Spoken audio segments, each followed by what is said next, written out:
Abra sua Bíblia no livro de Atos dos Apóstolos, no capítulo 2.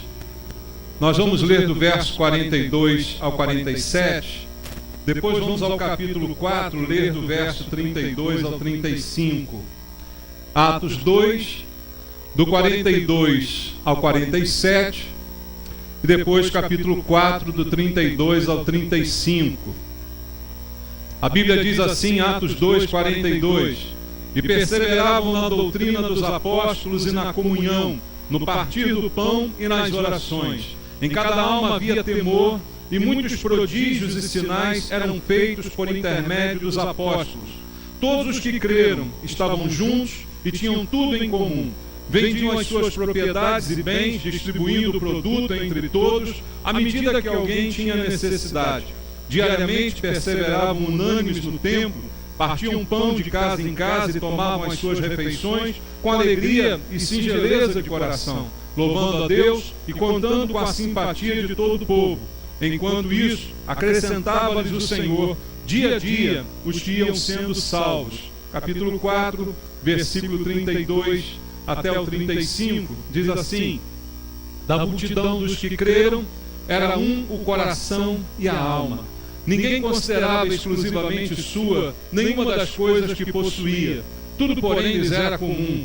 Com grande poder, os apóstolos davam testemunho da ressurreição do Senhor Jesus. E em todos eles havia abundante graça, pois nenhum necessitado havia entre eles, porquanto os que possuíam terras ou casa, vendendo-as, traziam os valores correspondentes e depositavam aos pés dos apóstolos. Então se distribuía a qualquer um à medida que alguém tinha necessidade. Amém. Senhor, obrigado pela palavra e pela oportunidade. Estamos nós reunidos em Tua casa, reunidos em Teu nome, diante da Tua palavra, querendo agora abrir o nosso coração, abrir os nossos ouvidos para ouvir.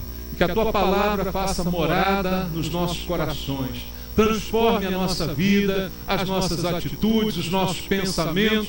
Queremos ser cativos à Tua palavra, Pai, que ela governe as nossas ações. Mas para isso, queremos ouvir a voz do Senhor. Não estamos aqui para ouvir filosofias do mundo, nem histórias, nem doutrinas de homens, mas a palavra pura de Deus, que vem a nós para a transformação e que é o verdadeiro alimento que nós precisamos. Para que eu possa ministrar essa palavra, eu preciso da Tua graça, da Tua misericórdia e a Tua unção, a unção do Espírito Santo, que ela esteja sobre mim, me capacitando a ministrar de acordo com a Tua vontade, sem contaminar a Tua palavra. É o que eu te peço, em nome de Jesus. Amém. Graças a Deus. Podem sentar. Amados, aqui estão dois textos da igreja no seu início, que muitos de nós chamamos essa igreja de igreja primitiva, porque foi a primeira igreja que se reuniu em nome de Jesus e aconteceu no dia de Pentecostes o derramamento do Espírito Santo, que fez e produziu naquele dia milhares de conversões genuínas, que mudou, transformou a vida daquelas pessoas a ponto de não quererem voltar para suas casas. A transformação foi tão grande que todos que estavam ali para a festa de Pentecostes em Jerusalém decidiram ali permanecer, não voltando para as suas cidades de origem. Assim nasceu a Igreja do Senhor. Hoje nós somos uma igreja, concorda com isso? Nós somos uma igreja do Senhor? Eu espero que sim, né? Que nós sejamos uma igreja do Senhor.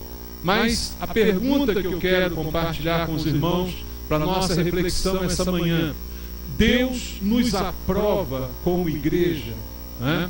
Isso é muito importante, a gente fazer essa autocrítica, porque igrejas existem muitas, de diversas denominações, com diversas doutrinas, com diversos tipos de culto, mas a questão é, somos do Senhor, e Ele nos aprova como uma igreja. Ao olhar para aquilo que nós fazemos, para o nosso tipo de reunião, nós temos a aprovação de Jesus. E isso é algo para a gente refletir. Nós temos agido e nos comportado como Deus deseja da sua igreja. E aí fica a nossa reflexão desta manhã. A igreja não existe por ela mesma, ela existe por um propósito de Deus. Jesus programou a sua igreja. Antes mesmo dela existir, ele fez uma promessa a Pedro e aos demais discípulos, dizendo: as portas do inferno não prevalecerão contra a minha igreja. E a igreja ainda não existia, e ele já tinha um plano para ela. Então, a igreja não existe porque alguém decidiu fundá-la, mas porque Deus decidiu instituí-la. E como instituição de Deus, nós temos refletido esta realidade. Então, queridos, quando olhamos para esse texto em Atos, encontramos aqui um propósito, encontramos aqui um comportamento, uma atitude, mas principalmente nós encontramos princípios. E é sobre isso que eu queria falar com você. Às vezes a gente vê uma interpretação errada da igreja inicial, dessa igreja tal chamada primitiva, a ponto das pessoas, às vezes até existirem igrejas que querem ser como a igreja primitiva, copiando exatamente o que era feito nesse momento aqui.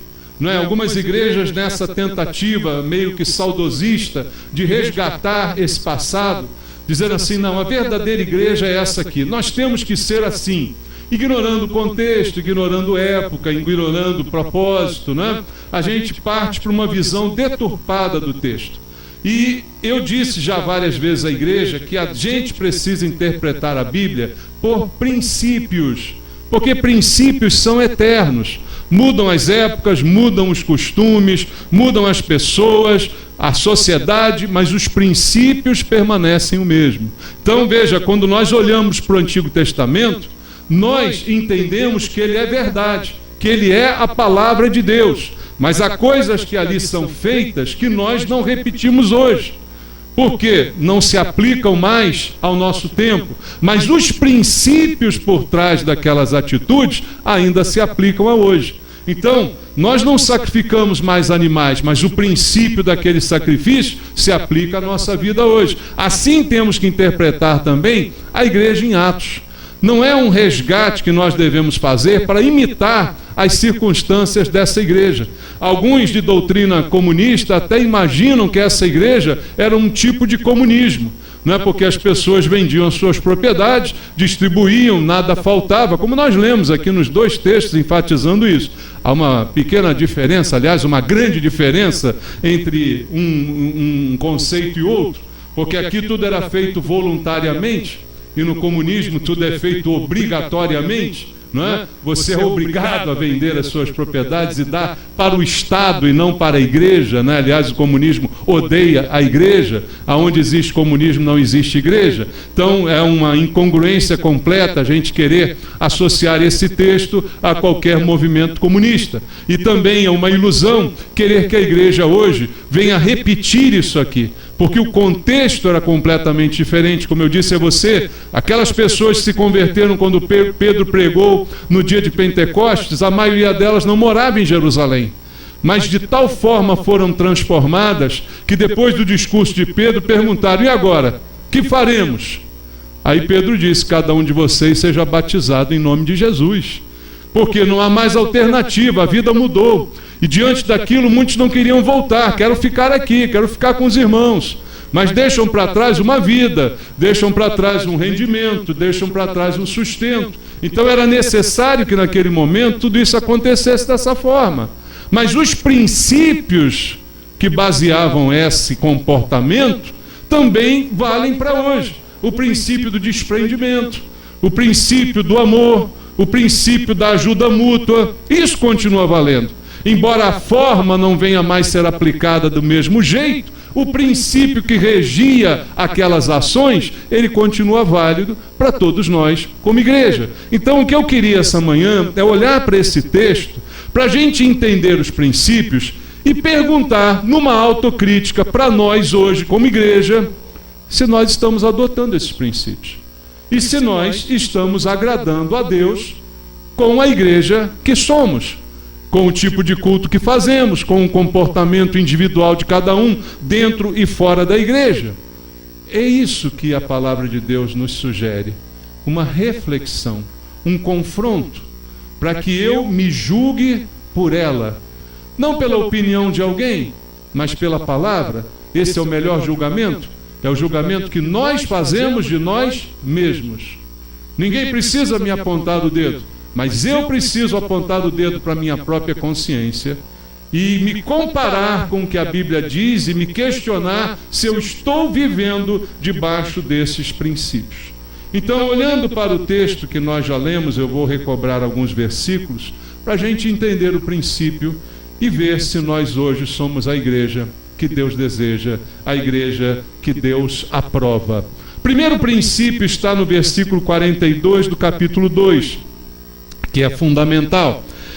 Essa igreja perseverava na doutrina dos apóstolos, na comunhão, no partir do pão e nas orações. Primeiramente, perseverar. Perseverar, essa palavrinha que sempre às vezes nos incomoda, é permanecer, é insistir, é continuar, apesar das dificuldades, apesar das oposições, apesar dos obstáculos, eu me mantenho exatamente do mesmo jeito que eu iniciei. A igreja perseverava nestas coisas fundamentais descritas aqui para toda igreja. Toda igreja precisa de doutrina dos apóstolos. Concorda com isso? O que é doutrina? É ensino. Igreja não inventa doutrina. Igreja segue a doutrina previamente estabelecida. Igreja não cria doutrina, ela persevera na que já existe. E a que já existe foi nos dada pelos apóstolos de Jesus. Por isso essa igreja perseverava na doutrina dos apóstolos. É difícil, então por isso requer perseverança. Porque muitas vezes a doutrina dos apóstolos é contrária à minha vontade, ao meu desejo, ao meu pensamento, aquilo que eu tinha de carga do meu passado, de convicções, de crendices. Então eu preciso perseverar, porque é algo difícil de se executar. Perseverança se aplica assim. Essa igreja perseverava na doutrina. Nós perseveramos na doutrina? Isso é a pergunta a ser feita hoje. Ou eu escolho a doutrina de acordo com a minha conveniência? E isso hoje em dia é muito fácil. Alguns anos atrás, irmãos, não havia opção.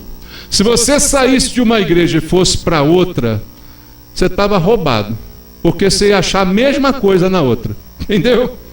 A mesma doutrina estaria sendo pregada. Se você fosse em busca de uma novidade, você estava frito. Não havia novidade. Então a tua opção é ficar na igreja ou fora dela. Hoje não é assim. Você enjoou do pastor Maurício? Enjoou da doutrina que a gente prega aqui? Você tem um monte de igreja pregando tudo diferente do que você ouve aqui. É só você escolher no leque de opções, no cardápio, no menu evangélico, aonde você quer ir e achar a doutrina que mais te agrada, que mais massageia teu ego, teu coração, que te bota para cima, que te deixa alegre, que faz você pular e dançar. Você tem opção para tudo. Se você for mais fechado, você tem mais opção também. Você tem um leque enorme aí para você escolher. Porque não é a doutrina dos apóstolos, é a doutrina dos homens, é a doutrina das igrejas, é a mania dos homens, é aquilo que os homens inventaram e acrescentaram a palavra e distorceram o sentido e mudaram o princípio para ser mais ameno, para ser mais agradável, para ser mais conveniente. Se eu quero uma palavra conveniente, há um leque de igrejas para ser escolhido. Mas a questão para a gente se perguntar, nós, como igreja, temos perseverado na doutrina dos apóstolos, mesmo que ela não me agrade, mesmo que ela fale contra mim, mesmo que ela me bote para baixo, eu persevero nela. Esse era um comportamento daquela igreja que a gente precisa imitar, porque é um princípio. Perseverar na comunhão é um princípio. O que é comunhão, irmãos? Alguns dizem comunhão tomar a ceia, né? A gente vem da igreja católica, lembra? Qual é o dia da comunhão? Primeira comunhão, quando foi? Teve santinho, teve bolo, eu tive, tem foto lá no Facebook. Se você quiser ver foto da minha primeira comunhão, está lá no Facebook. Eu vestidinho de branco, com a cruzinha no pescoço. Olha, parecia um padre, virei pastor. Mas tem a primeira comunhão, não tem? Tem. Comunhão, então, é a gente vir aqui tomar a ceia? Não, comunhão é muito mais do que isso, irmão. Comunhão é você me suportar e eu te suportar. O amor suporta, não é o que a Bíblia diz? A gente, quando pensa no amor, pensa só em romantismo. Ah, o amor, te amo, meu irmão. Não, o amor também é aguentar você, engolir você me engolir. Amor não é só me apaixonar por você, amor é te engolir muitas vezes, você me engolir em seco várias vezes, isso é amor, entendeu? Então perseverar na comunhão é continuar insistindo, mesmo quando o outro é chato, mesmo quando o outro é inconveniente. Isso é um princípio de Deus, e aquela igreja perseverava na doutrina dos apóstolos, na comunhão, no partir do pão. Veja, é diferente da comunhão. Partir do pão é outra coisa, mas também ali perseveravam naquilo que tinha que ser seguido, obedecido como uma ordem de Cristo, um partir do pão tanto literal quanto simbólico, no sentido de acolhimento, de preocupação, de atender às necessidades, princípio de Deus. E ali também perseveravam, e perseveravam também aonde? Nas orações. Oração é uma das coisas mais difíceis de perseverar, porque as pessoas oram 2, 3 vezes, ou 1 ou 2 anos, e aí diz assim, cansei, vou orar mais não, Deus não responde. Mas Jesus não ensinou isso. A doutrina dos apóstolos não ensina isso. A doutrina dos homens te ensina a orar 7 semanas, 40 dias, 21, números cabalísticos, sabe? A doutrina dos homens te ensina a fazer corrente, rezar novena, trezena. A doutrina dos homens te ensina métodos de oração, mas a doutrina dos apóstolos, que foi ensinada por Jesus, ensina você a orar sem cessar. Ensina você a viver o tempo todo orando. Mesmo que Deus pareça tardinho em responder, Jesus disse, é como o juiz iníquo, ele atendeu de tanto que a viúva o importunou, porque ela não parou de orar. Essa é a doutrina dos apóstolos, mas você quer a doutrina dos homens, está cheio por aí, vai lá, faz uma trezena, faz uma novena, faz 7 semanas, 13, 90, sei lá quantas semanas, quantas o pastor puder te prender, desde que você pague cada uma dessas semanas, né? Porque elas estão sempre associadas a um envelope. Você escolhe, está no menu, está no cardápio. Versículo 44 diz assim, todos os que creram estavam juntos e tinham tudo em comum. Qual é o princípio aqui, irmãos? Princípio da unidade. Princípio maravilhoso que Deus deseja para a sua igreja. Que a gente esteja unido, diferentes, mas unidos. Com opiniões diferentes, mas unidos. Unidos pelo amor, unidos por um princípio maior. Esse é o plano de Deus para a igreja. Veja no capítulo 4, no versículo 32, é o mesmo princípio. Da multidão dos que creram, era um o coração e a alma. Ninguém considerava exclusivamente sua nenhuma das coisas que possuía. Tudo, porém, lhes era comum. Isso se fala de unidade. O princípio aqui é unidade da igreja, igreja unida. Gente diferente, gente vinda de diversas partes, de diversas origens, mas com um coração e uma alma. Uma unidade perfeita entre eles. Isso é um alvo para nós como igreja. Termos de fato unidade, irmãos. Não disfarçarmos, não fazermos de conta que temos unidade, mas de fato experimentarmos unidade. É o plano de Deus. Veja em Efésios capítulo 4, a Bíblia diz assim, através do apóstolo Paulo, doutrina dos apóstolos. Efésios capítulo 4, versículo 3 até o versículo 6, diz assim, esforçando-vos, requer esforço, diligentemente, requer diligência, disciplina, por preservar a unidade do Espírito no vínculo da paz. Há somente um corpo e um Espírito, como também fostes chamados numa só esperança da vossa vocação. Há um só Senhor, uma só fé, um só batismo, um só Deus e Pai de todos, o qual é sobre todos, age por meio de todos e está em todos. Percebe a unidade? Um só Deus que faz tudo da mesma maneira em todos nós. A doutrina dos apóstolos não admite destaque na igreja. A doutrina dos apóstolos não admite que um irmão é melhor do que o outro. Ele diz aqui que Deus age em todos, da mesma forma. Você pode ouvir uma pregação minha e dizer: poxa, pastor, hoje foi ungido. Pastor, hoje estava com espírito, que não era de porco. Pastor, hoje, maravilha, Deus agiu através de mim. Mas não quer dizer que Ele não pode agir através de você. Eu não tenho a exclusividade do agir de Deus. Se nós somos igreja, Deus pode agir através de você de uma forma diferente da que age em mim, que eu não fique nem sabendo e que Deus saiba. Deus pode enviar você a falar com a pessoa e você ganhar aquela pessoa. E eu posso pregar aqui para um monte de pessoas e ninguém se converter, e aí? Mas os dois fomos usados por Deus. Os dois fomos instrumentos de Deus, porque Deus age através de todos. Não tem destaque, não tem apóstolo. Os apóstolos findaram com Paulo, entendeu?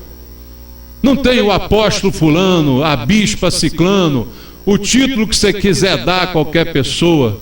Não faz ninguém mais importante do que você, que é cristão, que é a igreja do Senhor. Porque Deus age por todos e através de todos. Porque somos um no Senhor, um só. Não há outro batismo, não há outro Espírito, não há outra experiência que não seja a genuína do Espírito Santo de Deus. Não há outra doutrina que não seja a doutrina apostólica. Não há outra novidade que não seja o Evangelho que já nos foi revelado. Agora a pergunta é: entendi o princípio, unidade. Aí eu me questiono, agora eu a mim, você a você, cada um, cada um. Eu tenho sido um só coração, uma só alma com os meus irmãos aqui da igreja? Ou eu tenho tantas diferenças que eu implico com tantos, que eu condeno tantos, que eu discrimino tantos, que eu jogo tantos de lado, que eu me acho melhor do que tantos? É isso que a Bíblia quer fazer em nós: nos incomodar, nos instigar a um posicionamento, a uma autocrítica. Eu sou um coração e uma alma com meu irmão. Eu sou um com você, você é um comigo. Esse é o princípio aqui ensinado. Às vezes é mais fácil o comunismo do que viver esse princípio.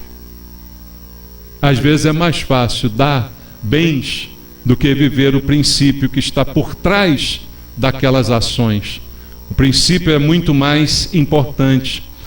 E aqui Deus também diz que ninguém considerava propriamente sua qualquer uma coisa, mas tudo era comum, porque não havia entre eles um egoísmo, um egocentrismo, mas uma disposição de compartilhar, de dar, de abençoar, de não reter. Isso é o princípio aqui estabelecido. A pergunta é: a gente vive esse princípio? Veja também que essa era uma igreja descrita aqui, mas uma igreja responsável, porque sabia o seu papel, sabia o seu valor e sabia a razão do seu chamado. Nós somos uma igreja responsável. Nós sabemos que temos que fazer o que Deus nos mandou fazer. O que Deus nos mandou fazer? Em primeiro lugar, pregar o Evangelho a toda criatura, anunciar o Evangelho. Em Atos capítulo 4, veja bem no início da igreja, ainda igreja primitiva, versículo 20, diz assim a palavra dos apóstolos: olha, pois nós não podemos deixar de falar das coisas que vimos e ouvimos. Ordenaram a Pedro e João que eles não falassem mais do Evangelho. Qual a resposta deles? Nós não podemos fazer isso. Não podemos deixar, porque eu sei a responsabilidade que eu tenho. Nós sabemos a responsabilidade que nós temos como igreja, que não podemos nos calar, não podemos deixar de falar das coisas que temos conhecido a respeito do Senhor. Ainda em Atos 4, no versículo 33, está escrito assim: com grande poder os apóstolos davam testemunho da ressurreição do Senhor Jesus, e em todos eles havia abundante graça. Graça abundante sobre cada um deles. Igreja cheia de graça. É assim a nossa igreja, irmãos. Por que essa igreja era cheia de graça? Versículo 32, porque ninguém considerava exclusivamente sua nenhuma das coisas que possuía. Ou seja, não havia egoísmo na igreja. Aonde há egoísmo, não existe graça. É oposição, entende? Porque graça é eu recebo algo que eu não mereço. Eu não mereço, mas Deus é gracioso para comigo. Mas onde há egoísmo, não há graça, porque é contrário a esse princípio do dar sem merecimento. Então, isso é algo para a gente também pensar. Nós somos uma igreja cheia de graça. Isso depende de nós. Quem é a igreja? Não é esse prédio. A igreja somos nós.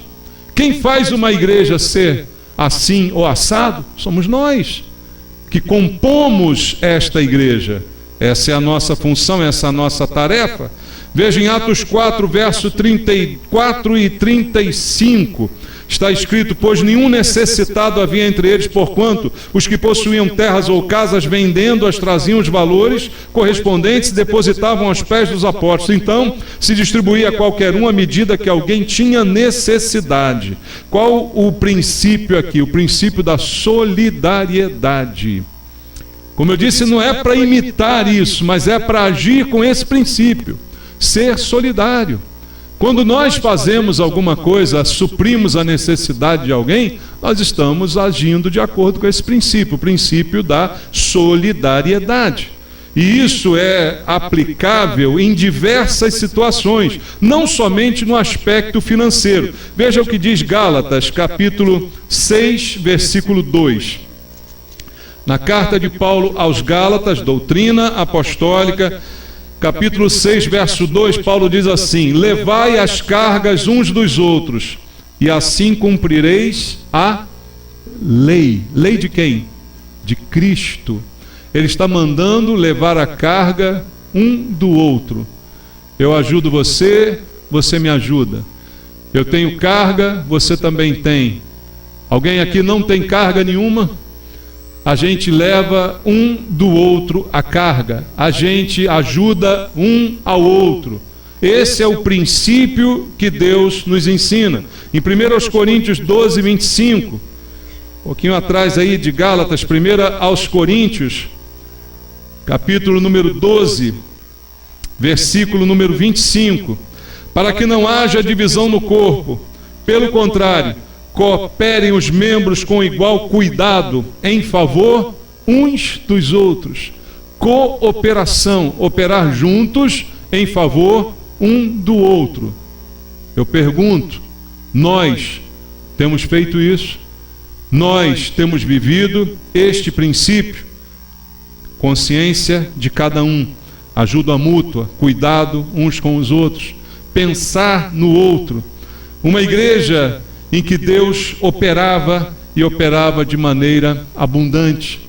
E aí a gente hoje muitas vezes se pergunta, por que não vemos tantos milagres acontecendo? Talvez porque os princípios também não estejam se repetindo. E aí muitas vezes vemos milagres fabricados. Você já viu milagres fabricados? Infelizmente, irmãos, nós estamos na época que até isso tem no cardápio evangélico. Milagres fabricados, para que as pessoas fiquem presas pela doutrina dos homens e não pela doutrina dos apóstolos. Você viu um vídeo que botaram aí na internet de um cara se fingindo de surdo? Não viram não? Graças a Deus, Deus poupou vocês. O cara se fingindo de surdo e o pastor berrando lá as palavras com ele, vai ouvir, não sei o que, daqui a pouco ele começa a falar, fala isso, fala aquilo, ô glória, pá.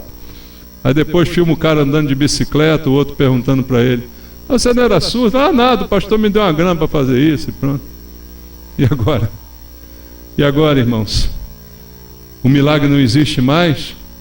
Deus não é mais capaz de fazer? Eu creio no milagre. Deus tem feito milagre. Todo dia Ele faz milagre na vida da gente. Já nos deu livramento que a gente nem imagina.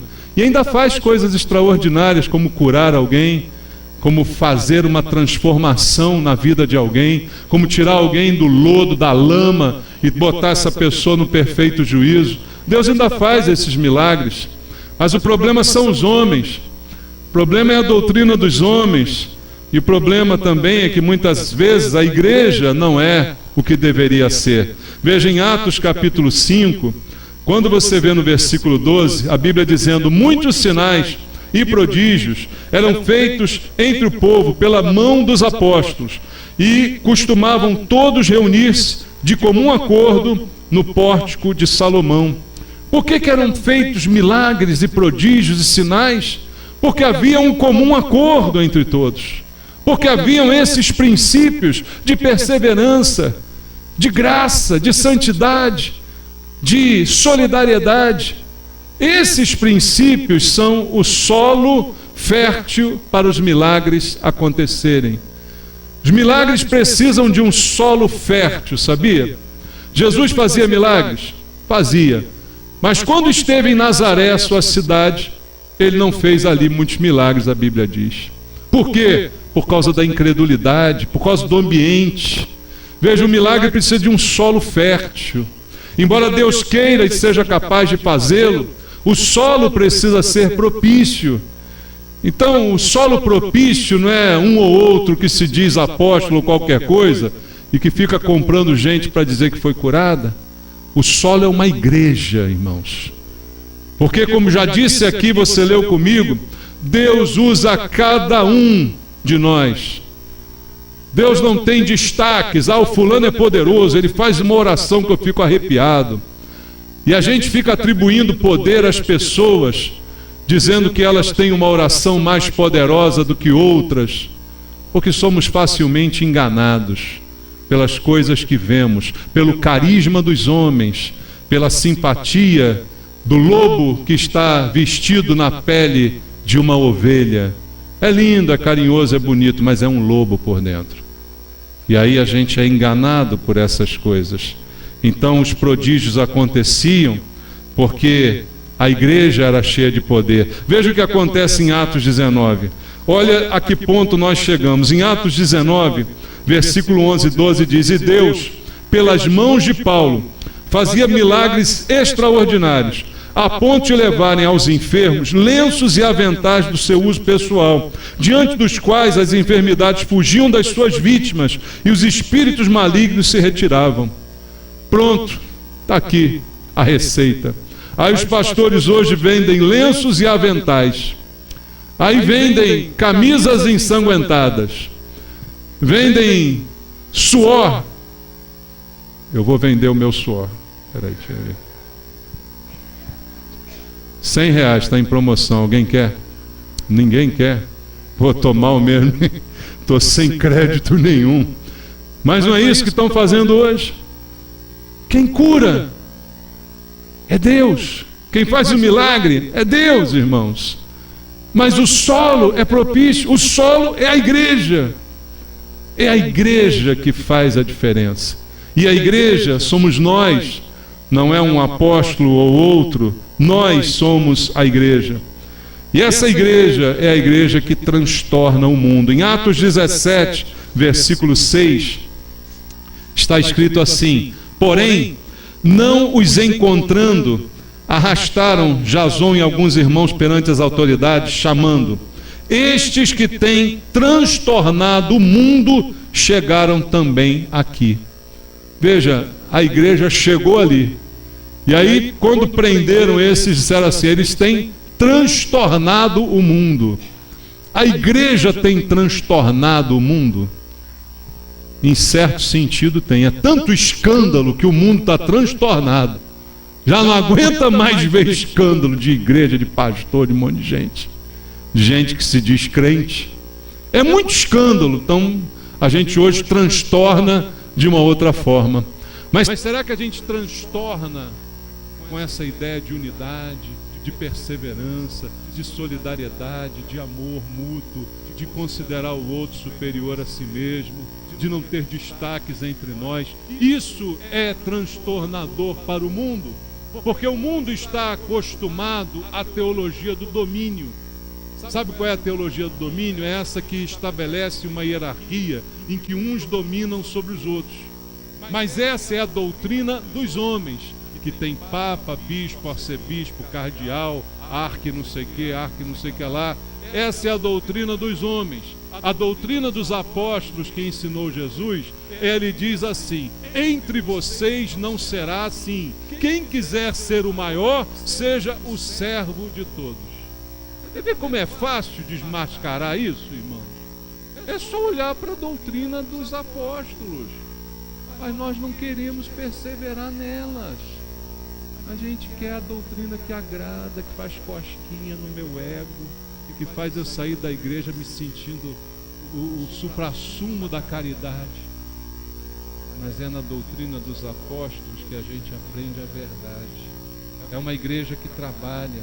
Atos capítulo 5, versículo número 28 diz: dizendo expressamente vos ordenamos que não ensinasseis nesse nome, contudo encheste Jerusalém da vossa doutrina e quereis lançar sobre nós o sangue desse homem. Veja, disseram aos apóstolos assim: nós mandamos vocês não pregarem mais. E ao invés de vocês obedecerem, vocês fizeram o contrário. Vocês encheram Jerusalém com essa doutrina. E aí eu olho para isso aqui e eu pergunto assim: veja só, nós estamos aqui em São Cristóvão há 20 anos. Nós já enchemos São Cristóvão com a doutrina? E São Cristóvão é menor do que Jerusalém. Jerusalém é uma cidade, São Cristóvão é um bairro. Isso é para gente. Isso é para incomodar a gente. Você é crente há quantos anos? Você já encheu a sua casa com a doutrina?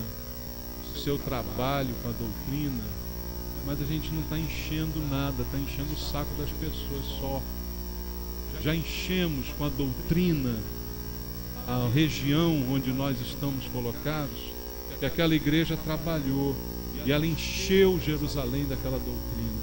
E para todo lugar que se ia em Jerusalém se ouvia falar daqueles crentes diferentes, esquisitos, que se amavam, que tinham tudo em comum, que perseveravam, que lutavam uns pelos outros, que não tinham grandes hierarquias entre eles. Todo mundo ouvia falar desses crentes e Jerusalém ficou cheia deles.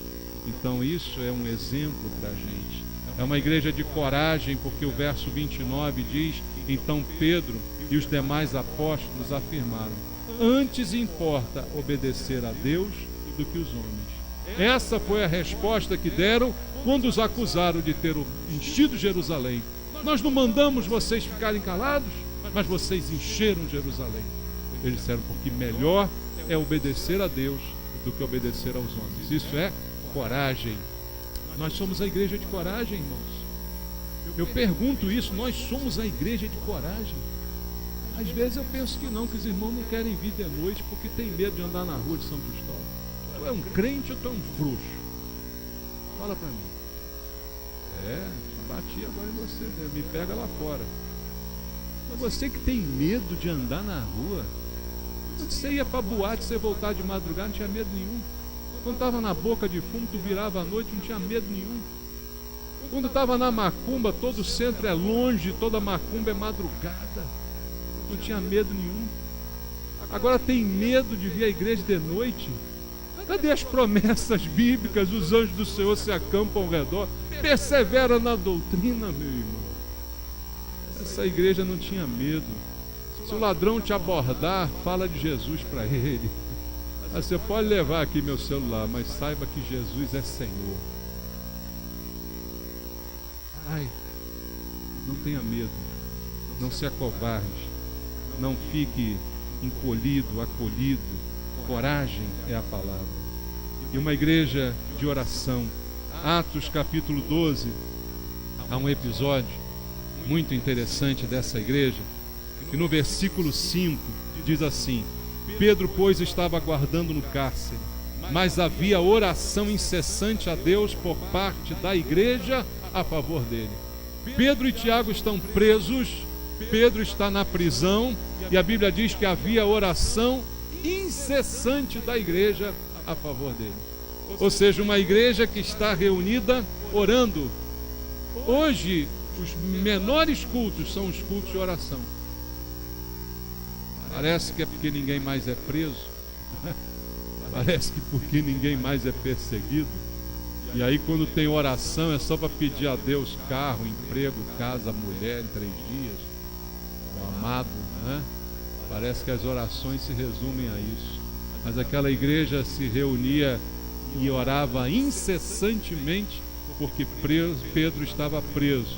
E no versículo 12 do mesmo texto diz: considerando ele a sua situação, resolveu ir à casa de Maria, mãe de João, cognominado Marcos, onde muitas pessoas estavam congregadas e oravam. Estavam todos lá orando, e Pedro foi lá depois de ser solto, milagrosamente apareceu naquela casa, porque toda a igreja estava orando. E por fim, talvez o mais importante de tudo isso que eu disse até agora, era uma igreja, irmão, cheia, mas cheia do Espírito Santo. Atos capítulo 2, versículo 4, está o cerne da igreja.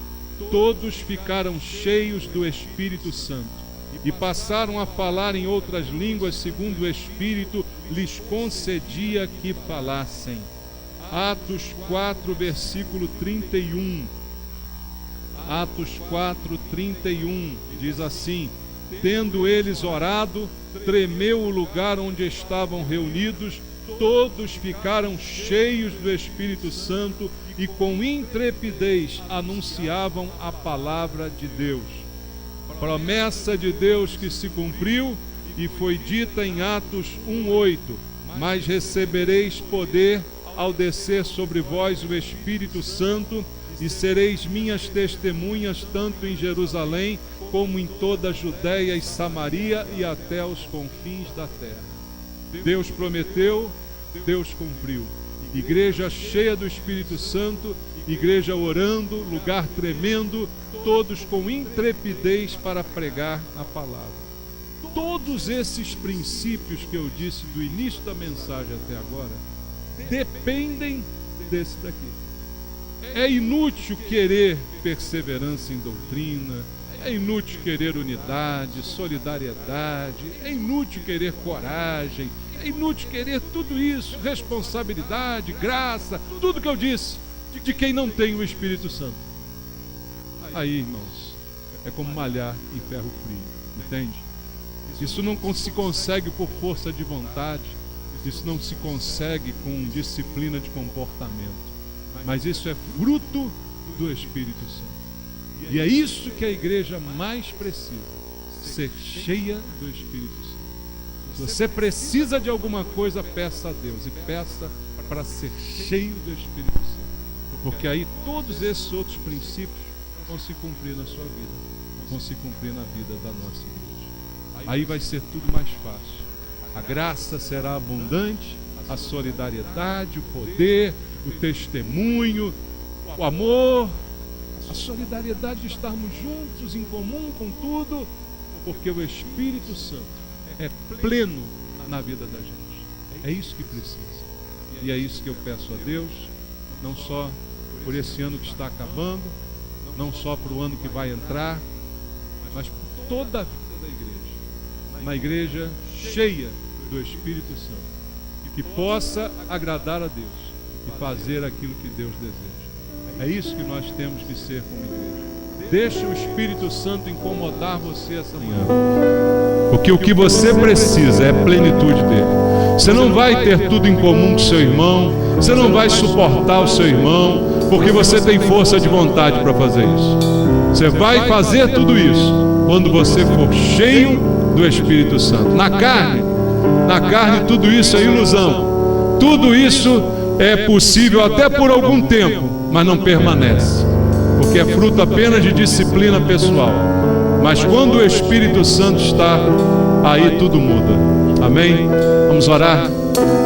Vamos clamar ao Senhor, por essa mudança. Ah, vem Espírito Santo, vem Espírito Santo sobre a tua igreja, vem como no dia de Pentecostes, Senhor. Enche-nos, Santo Espírito de Deus, enche a nossa vida, enche a nossa mente, enche o nosso coração. Queremos ser impregnados com a tua doutrina, Senhor, guiados pela tua palavra, instrumentos em tuas mãos. Igreja que o Senhor deseja, cheia da tua graça, cheia da coragem, cheia da determinação, da solidariedade, Pai. Unidade na tua igreja é o que o Senhor deseja. Enche-nos, Espírito Santo, vem Espírito Santo sobre nós. Usa a nossa boca, Espírito Santo, usa a nossa vida, nos faz impregnar São Cristóvão com essa doutrina, aonde estejamos, Senhor, que a doutrina nos acompanhe, que a tua palavra seja anunciada. Vem Espírito Santo de Deus, vem sobre a tua igreja. Nós clamamos, nós te pedimos, nós nos submetemos à tua vontade, Senhor. Enche-nos, Senhor, com a tua graça. Ah, transforma-nos como igreja, Senhor. Faz a tua vontade sobre nós. Transforma-nos como pessoas, aonde quer que estejamos, Senhor. Sejamos pessoas melhores, Pai. E a tua igreja seja verdadeira, Pai. É o que eu te peço, Senhor. No nome santo de Jesus. Recebe o nosso louvor, Pai.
Nós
tua igreja, Senhor, com o teu Espírito, Pai.